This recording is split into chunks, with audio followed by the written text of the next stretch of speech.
Sutton Hoo in eastern England, dating to the early 7th century CE, is not a simple grave. What was buried here was a ship, more than 27 meters long, pulled onto land and covered over as if it was still meant to carry someone forward. Inside it, a chamber was built and filled with objects placed with precision. Goldwork, weapons, and items that had traveled far beyond this place. Everything was arranged around a space that no longer holds anything.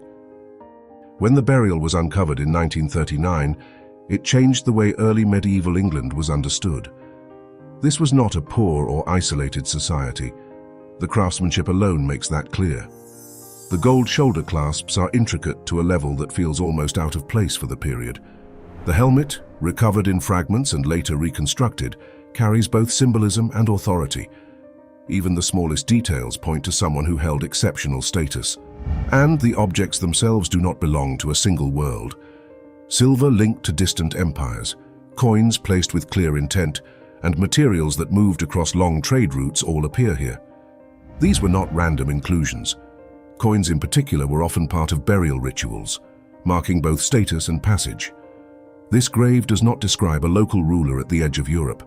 It points to a network, to connections that reach far beyond this landscape. At that point, the explanation for the missing body seems simple. The soil in this region is highly acidic, and over time it destroys bone. That alone could erase any visible remains. But the structure of the grave makes it difficult to accept that as a complete answer. The objects were not scattered. They define a clear position, a presence that once existed. The grave may look empty now, but it does not behave like an empty grave. Someone was here. This is why the identity of the person buried here has never been settled with certainty. The most widely accepted candidate is Raedwald of East Anglia, a king whose power and influence fit the scale of what was found.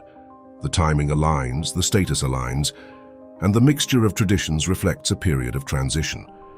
But there is no inscription, no surviving remains, and no single piece of evidence that confirms the name. The burial suggests a king, yet it withholds proof.